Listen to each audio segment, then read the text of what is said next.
Hi friends, welcome back to my channel cook with Sowmi. இன்றைக்கி நம்ம super and டேஸ்டியான ஒரு அவரைக்காய் தொக்கு தான் பார்க்க போகிறோம். இது வந்து பார்த்திங்கன்னா நம்ம சாதத்துலேயும் போட்டு பிசைஞ்சு சாப்பிட்லாம். இட்லி, தோசை அந்த மாதிரிக்கு நம்ம சைட் டிஷ்ஷாகவும் யூஸ் பண்ணிக்கலாம். சப்பாத்திக்கும் சூப்பரான காம்பினேஷனாக இருக்கும். கண்டிப்பாக ட்ரை பண்ணி பாருங்கள்.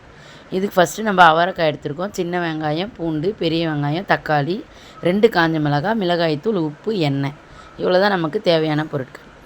நம்ம ஃபஸ்ட்டு வந்து எண்ணெய் ஊற்றிக்கலாம். எண்ணெய் ஊற்றிட்டு எண்ணெய் வந்து காஞ்சதும் கடுகு போட்டுக்கலாம். கடுகு பொரிஞ்சிருச்சு, கருவேப்பிலை போட்டுக்கலாம். கருவேப்பிலை நல்லா பொரிஞ்சிருச்சு, வெங்காயம் போட்டுக்கலாம். ஃபஸ்ட்டு வந்து சின்ன வெங்காயம் சேர்க்குறேன். சேர்த்து நல்லா வந்து வதக்கி விட்டுருங்க. சின்ன வெங்காயம் சேர்த்துட்டு அதுக்கப்புறம் பெரிய வெங்காயமும் சேர்த்துக்கலாம். பெரிய வெங்காயம் சேர்க்குறேன்.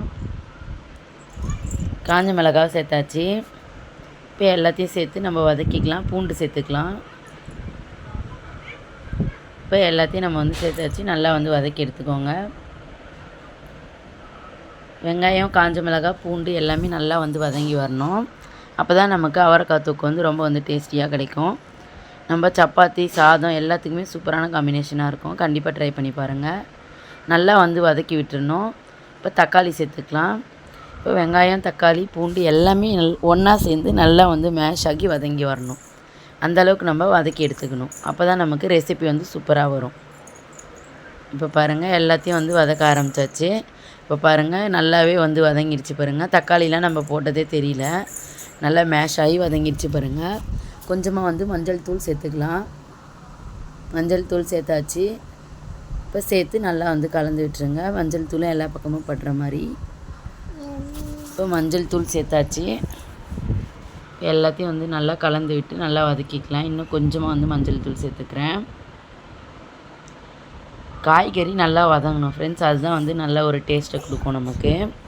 வெங்காயம், தக்காளி, பூண்டு எல்லாமே நல்லா வந்து வதங்கி வரணும். இப்போ அவரைக்காய் போட்டுக்கலாம். இது எல்லாமே நல்லா வதங்கினதுக்கப்புறம் தான் நம்ம அவரைக்காய் வந்து சேர்த்துருக்கோம். அப்போ தான் நமக்கு நல்ல ஒரு டேஸ்டியாக கிடைக்கும். இப்போ அவரைக்காவையும் சேர்த்து நல்லா வந்து வதக்கி எடுத்துக்கலாம்.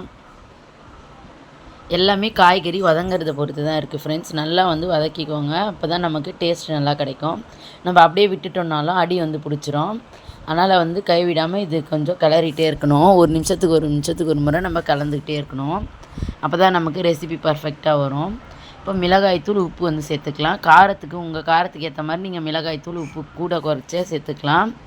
நீங்கள் எத்தனை பேருக்கு செய்கிறீங்களோ அதுக்கேற்ற மாதிரி வந்துட்டு காரம் சேர்த்துக்கோங்க. இப்போ பாருங்கள், இப்போ எல்லாத்தையும் சேர்த்து நல்லா வதக்கியாச்சு. நமக்கு அடி பிடிக்காமல் அந்த பச்சை வாசனை போகணும். நல்லா சிம்மில் வச்சுட்டு குக் பண்ணிக்கோங்க இந்த ஸ்டேஜில். இப்போ எல்லா மசாலாவும் வதங்கினதுக்கப்புறம் தண்ணி சேர்த்துக்கலாம். நம்ம மிளகாய்த்தூள் எல்லாமே வந்து பச்சை வாசனை போக வதக்கிக்கணும் ஃபஸ்ட்டு. அதுக்கப்புறம் தான் தண்ணி சேர்க்கணும்.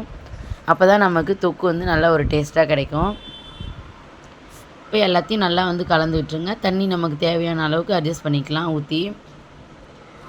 இப்போ இது நல்லா கொதிக்க ஆரம்பிக்கணும். இப்போ பாருங்கள், கொதிக்க ஆரம்பிச்சிருச்சு. நல்லா வந்து கொதித்து அவரைக்காய் எல்லாமே நல்லா வந்து வெந்து வரணும். நல்லா வந்துட்டு நம்ம தக்காளி தொக்குலாம் பண்ணுவோம்ல, அந்த மாதிரி வந்துட்டு நல்லா ஒரு திக்கான கன்சிஸ்டன்சிக்கு வரணும். இப்போ நம்ம கொஞ்சமாக லெமன் ஜூஸ் வந்து சேர்த்துக்கலாம். இப்போ லெமன் ஜூஸ் சேர்த்துட்டு நல்லா வந்து கலந்து விட்டுருங்க. சும்மா ஒரு புளிப்பு டேஸ்ட்டுக்காக நம்ம லெமன் ஜூஸ் வந்து கொஞ்சமாக சேர்க்குறோம். ஒரு பாதி அளவு லெமன் தான் வந்து நான் சேர்த்துருக்கேன். இப்போ பாருங்கள், நல்லா வந்துட்டு காய்கறிலாம் வெந்து வந்துடுச்சு சூப்பராக. இப்போ நம்ம நசுக்கி பார்த்தோன்னா காய் வந்து நல்லா வெந்திருக்கும். அதிலே வந்து நம்ம தெரிஞ்சுக்கலாம் நல்லா வந்து காய் குக் ஆகிடுச்சின்னு சொல்லிவிட்டு. பாருங்கள், சூப்பராக நமக்கு அவரைக்காய் தொக்கு வந்து ரெடி ஆகிடுச்சு. இப்போ கொஞ்சம் நம்ம சிம்மில் வச்சிட்டோன்னா நல்லா வந்து எண்ணெய்லாம் பிரிஞ்சு வந்துடும். ரொம்ப வந்து சூப்பராக டேஸ்டியாக ரெடி ஆகிடும். இது வந்து பார்த்திங்கன்னா சப்பாத்தி, இட்லி, தோசை, சாதம் எல்லாத்துக்கும் சூப்பராக இருக்கும். இப்போ சிம்மில் வச்சிடுறேன். இப்போ நல்லா எண்ணெய் பிரிஞ்சு வந்ததுக்கப்புறம் காட்டுறேன். பாருங்கள் எவ்வளோ திக்காகிடுச்சு தொக்கு நமக்கு. இது நல்லா சாதத்தில் போட்டு பிசைஞ்சு சாப்பிட்றதுக்கும் சூப்பராக இருக்கும். சுட சாதத்தில் நீங்கள் சப்பாத்தி அந்த மாதிரி செய்கிறீங்கனாலும் தொட்டு சாப்பிட ரொம்ப சூப்பராக இருக்கும். இதே மாதிரி ஒரு மாதிரி ட்ரை பண்ணி பாருங்கள். அவரைக்காய் தொக்கு ரொம்ப வந்து டேஸ்டியாக இருக்கும். உங்களுக்கு நாட்டு அவரைக்காய் கிடச்சதுனால அதில் ட்ரை பண்ணுங்கள். ரொம்பவே டேஸ்ட்டாக அட்டகாசமாக இருக்கும் ஃப்ரெண்ட்ஸ். பாருங்கள், எனக்கு வந்து நார்மல் அவரைக்காய் தான் கிடச்சிது, நான் இதில் செஞ்சுருக்கேன். உங்களுக்கு கொடி அவரைக்காய் கிடச்சிதுன்னா அதில் செய்யுங்க. ரொம்பவே டேஸ்ட் அருமையாக இருக்கும். இப்போ நமக்கு ரெடி ஆகிடுச்சு. நம்ம மல்லித்தலை தூவி இறக்கிக்கலாம்.